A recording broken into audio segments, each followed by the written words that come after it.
हमने दिलीप जायसवाल को बताया कि आदमी अपराधी है, भ्रष्टाचारी है। उसके बाद वो आदमी सरेंडर कर गया, मूर्छित हो गया। अब बोल रहा है कि अभी से भी बिहार की जनता से माफी मांग लो कि अशोक चौधरी 200 करोड़ का घोटाला किए। अरे घोटाला तो बहुत 100 करोड़ का किया है, उसके बाद अभी 500 करोड़ का और आ गया। अब अगर दम है तो फिर से मानहानि का दावा कर लो। अगर हर मंत्री के सारे भ्रष्टाचार के पैसे और संपत्ति का हम घोषणा करने लगे तो 2-4 दिन ये प्रेस चलता रहेगा।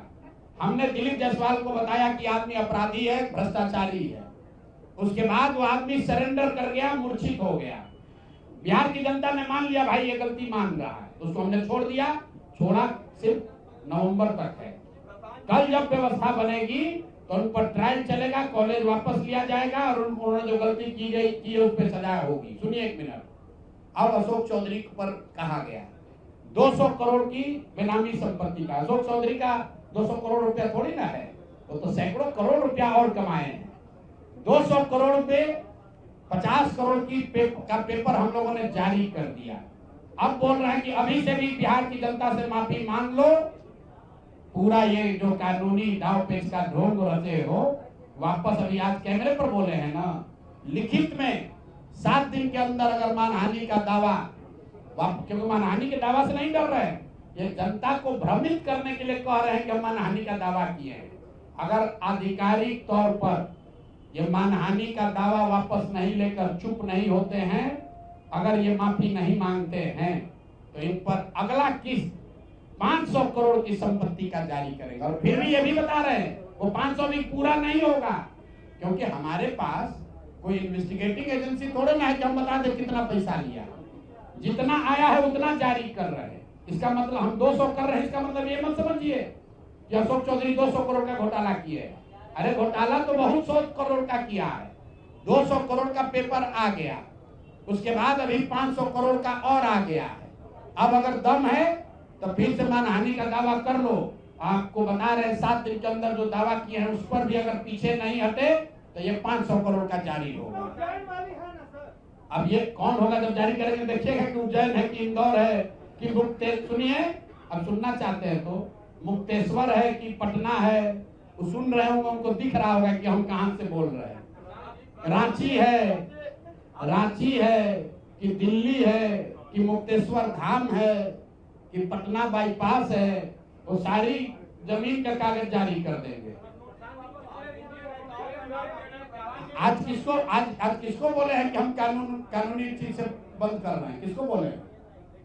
किसी को बोले हैं कि नहीं बोले हैं? ANI को बोले हैं। आप नेताओं का नाम ले रहे हैं, सम्राट चौधरी या दिलीप जायसवाल, उन सब नेताओं को बीजेपी विधानसभा चुनाव लड़ाने की तैयारी कर रही है। लड़ाई तो दिख जाएगा कि बीजेपी का यही चरित्र है। और जनता अगर उनको चुनकर ला देगी तो जनता इस बात के लिए तैयार रहे कि अगर आप समाज में हत्यारों को, लुटेरों को वोट देकर जिताओगे तो आप अपने दुर्दशा के लिए खुद ही जिम्मेवार होगे। हमारा काम है आपको बताना, आपको सीखना है सीखो। आप ये भी कह सकते हैं कि कल सम्राट चौधरी जीत कर आ जाएंगे, क्या होगा? पहली बात तो ये चुनाव लड़ेंगे नहीं, इनकी हिम्मत नहीं है। अशोक चौधरी चुनाव लड़े हैं, सम्राट चौधरी चुनाव लड़े हैं भाई, ये चुनाव लड़ने वाले लोग नहीं हैं, ये सब नॉमिनेशन से आते हैं। भाजपा में, जदयू में जो लोग चुनाव लड़ना है वो थर-थर कांप रहा है, वो कह रहा है भैया जल्दी सबको हटाओ, नहीं तो ये तो मरेगा ही, हम लोग को भी मार देगा। बिहार की जनता मालिक है। एक मिनट रुकिए, बिहार की एक मिनट पूरा कर ले, रुकिए एक मिनट। बिहार की जनता मालिक है, जिसको कोई बर्खास्त नहीं करेगा उसको बिहार की जनता बर्खास्त करेगी, मेरा ये विश्वास है। अगर नहीं किए तो फिर यही लोग आप पर राज करेंगे, आपके बच्चों पर राज करेंगे। ये ना जाति देखेंगे ना धर्म देखेंगे, इनका एक ही जात है, एक ही धर्म है, एक ही ईमान है, वो है पैसा, लूट, अपराध। और नीतीश कुमार कहते हैं हम 3C से समझौता नहीं करेंगे। तो आपका उप मुख्यमंत्री क्राइम का बादशाह है, हत्या का अभियुक्त है। आपका सहायता मंत्री अशोक चौधरी करप्शन का सिरमौर है, सरगना है, और भाजपा के साथ तो आप हैं ही, तो आपका तीनों C में कोई C नहीं बचा। नीतीश जी अभी से भी जगिए, इन लोगों को बर्खास्त कीजिए, नहीं तो आने वाला इतिहास कभी आपको माफ नहीं करेगा।